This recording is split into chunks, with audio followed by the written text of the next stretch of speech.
Здравейте, прекрасни хора! Аз съм Диляна, кърмичен нумеролог и консултант, който изготвя анализи нумерологични, свързани с вашата лична индивидуалност.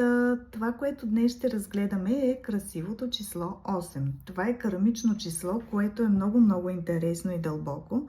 Затова ще направя няколко видеа за него, кратки видеа. И да ви помоля, ако желаете по-дълги видеа и съдържание, което да ви носи стойност, да се абонирате за моя YouTube канал. Ще поставя линк тук долу. Сега, осмицата, това е числото на справедливостта, на закона, на цялата истина. Било то вселенска, духовна или каквато и да е тя, осмицата е носител на това знание. Това е най-справедливото число в кармичната нумерология. Както казахме, разглеждаме тайните числа, които са от 1 до 22. Всички останали числа се редуцират. Осмиците те олицетворяват победата на духа над физическата сила. Т.е. символизира постоянна борба с себе си, преодоляване на материалните ограничения, това е в основната енергия на осмицата, и вътрешен баланс към хармония и любов.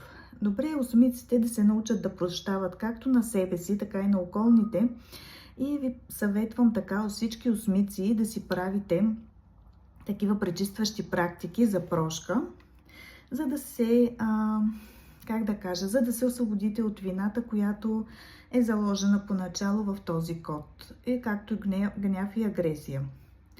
Осмицата е добре да си задава въпроси.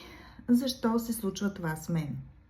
Каква е истинската причина за даден проблем или ситуация?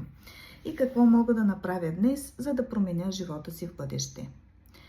Освен, че са много справедливи, осмиците са с заложена логическа мисъл, анализи.